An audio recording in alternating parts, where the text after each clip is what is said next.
Welcome into Walker Talks Radio, Take 10 with Bob Ney and Chuck Walker. We give you all the news of the week, and it's close to 10 minutes as we can. Bob Ney, are you ready to get started? I am ready, Chuck. Big news breaking today, the 26th of September. New York Mayor Eric Adams, and we always hear the mayor of New York is America's mayor. Eric Adams indicted this week. He's supposed to turn himself in first of next week. Indicted this week for some dealings with possibly taking some Turkish money and then allowing the Turkish consulate to open up in New York City. Now, he's saying this is because of his stance on migrants, and this is a whole setup. I guess every time we get in trouble now, we blame something. What do you make of this? I think this is a big deal because, look, it's the United States. People are innocent until proven guilty. Senator Menendez, who just was, found guilty in his first trial a few years back, he was acquitted. So it can happen. But when you're indicted by the feds, usually the Department of Justice, if they indict you, Chuck, they pretty well think they can win that case. Now, I've been in the system myself. I was not indicted over a 2-year period. I wasn't. And that was because the case wasn't deemed strong enough. I hired former federal prosecutors. But, I went into a plea deal. And an indictment, in my opinion, creates an entirely different story and involving, a foreign entity, the Turkish government and the mayor of New York. I think he's got a pretty big legal battle ahead is what's happened. There's some others too that are implicated. And here's what happens to sum this up. They will go after other people below the top of the food chain. Those people start to talk, you build a case, you put this fire out, you put that fire out, and pretty soon you're on fire. I think it's going to be a tough road to hoe for the mayor. Turkey should have taken advice from Israel and started a TPAC. Yes. And then everything would have been absolutely fine. Yes, sir. No problems. Well, let's go to Israel now, Bob. We know about, looks like a two-front war now. Obviously, what's going on in Gaza and then with the bombings in Lebanon. There's talk today, breaking on Times of Jerusalem, Times of Israel, that there may be a ground invasion in southern Lebanon. We haven't seen this in almost 20 years. What do you think comes of this? Well, there was a 1982 war. Israel had the occupation of southern Lebanon for about 20 years. And now I think it's going to happen again. Once you go in, what do you do with it? It becomes an occupation situation. It looks like the United States. What's that? Don't ask the United States for advice once you go into a country. Oh, yeah, we've been there. So don't get me wrong. We're not clean hands, as Judge Judy says. Come into court with clean hands. We don't have clean hands. Yes, we occupied Iraq, and there's no exit plans normally with this, but it looks like Netanyahu is building up for the ground invasion. Number two, you still have Gaza. You have America and France and some allies saying, hey, let's have a 21-day ceasefire. I think that's going to be basically ignored. Netanyahu will do what he wants to do. And a news story today that will get no attention except here probably and your show is the fact that the Israelis have went in the West Bank and started to bulldozer businesses and roads in 2 cities, one of them being Jenin. That's happening too, which could stir up the entire West Bank. So we've heard this word, multi-phase war. Well, you've got potential disruption in the West Bank, you've got Gaza, and now southern Lebanon. The whole key is, as our troops are on their way to and have been in the Mideast, the big key is, what do we do? Because Netanyahu is constantly saying, we're going in, but who is the we? Can he do it himself? Those are all big questions. But it seems that he is ignoring the United States and France and the allies of considering any type of potential ceasefire, even 21 days. Joe Biden and Anthony Blinken and whoever else, all these other people who go and try to negotiate and then come back here to America and tell us they're working on it when nothing happens. Would they, if Joe Biden were still in the race, would he have more sway with Netanyahu? Or do we think Netanyahu would just essentially do what he wanted to do regardless of the situation? I think Netanyahu would do what he wants to do. There's a famous video of somebody asking him about Obama. Reagan gave some static to Israel. Obama gave some static to Israel. When I say static, didn't totally agree, but supported Israel in general, which we do. And Netanyahu was secretly taped, and his response was, I'm going to paraphrase it here, Chuck, really don't care about the president. I know how to maneuver the American people. And so even though 70 some percent of the Israelis are questioning Netanyahu and would like him actually not to be prime minister, it doesn't matter. What keeps him in prime minister is a coalition. He has 64 people out of the 120 Knesset people. He has a couple of ministers, Smotrich and Gavir. And if they say you're not prime minister tomorrow morning, he's not prime minister. So what he is doing is making them happy. And frankly, that's what counts. I'm not saying by any stretch of imagination that Israel doesn't have the right to defend itself, but the aggression of Netanyahu and not paying attention to whatever the United States says or Joe Biden, and he hasn't, is understandable, frankly, because he has the cards in his hands.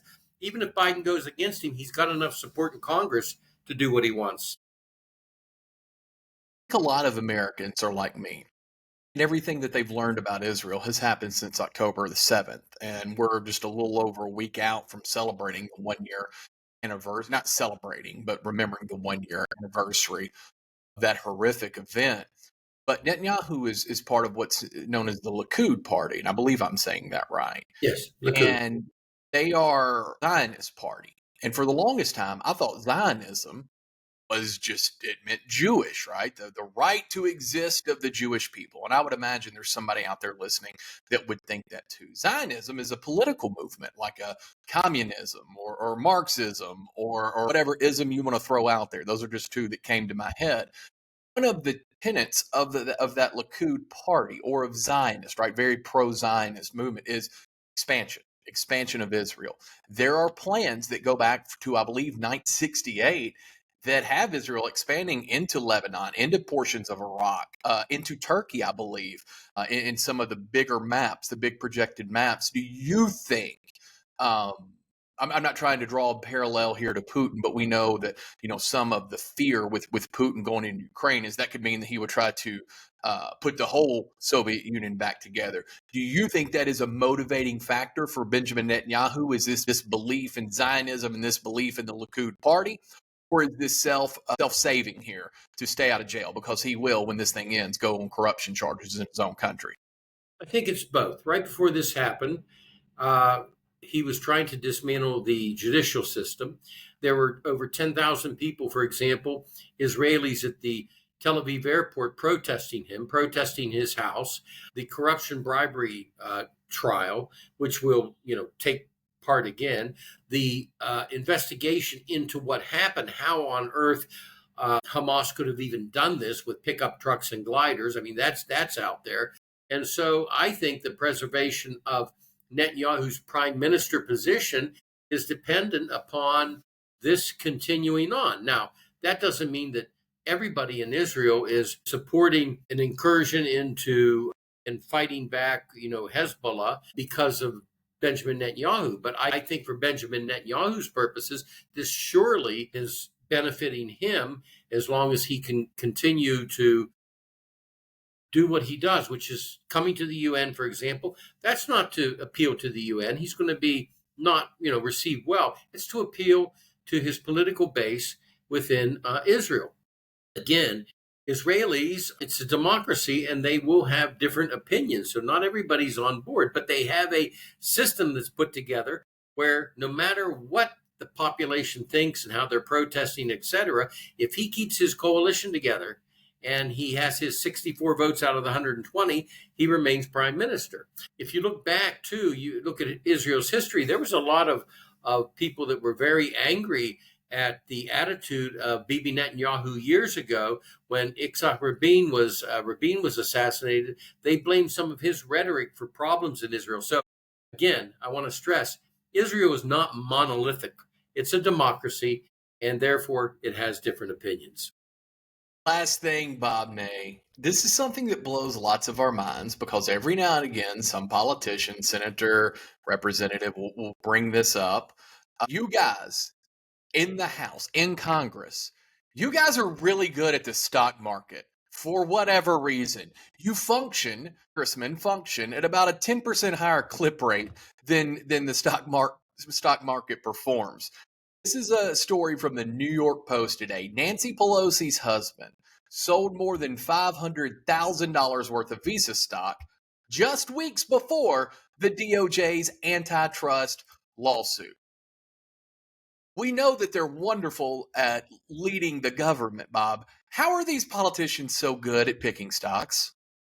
Well, first of all, as one who got in trouble dealing with lobbyists, I never got in trouble over stock because I never had one share of anything. Never bought It's a missed stock. opportunity, Bob. That was a missed opportunity. Still don't, excuse me, still don't own stock.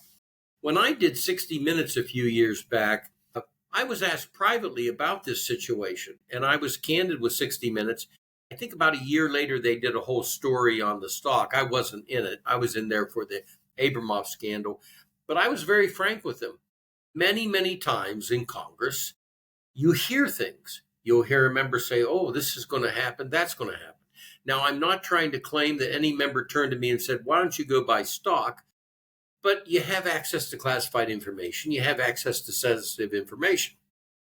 Now, the question is there a wink and a nod where, Paul Pelosi doesn't directly call up the stockbroker because he has inside information, but things are heard and somebody else hears it and talks to somebody else who talks to somebody else that talks to a broker. And I think there needs to be better firewalls for members of Congress because, there needs to be a complete, and again, I'm not trying to cast dispersion on Paul Pelosi, but when you see things like this, you have to say, wow, who knew what?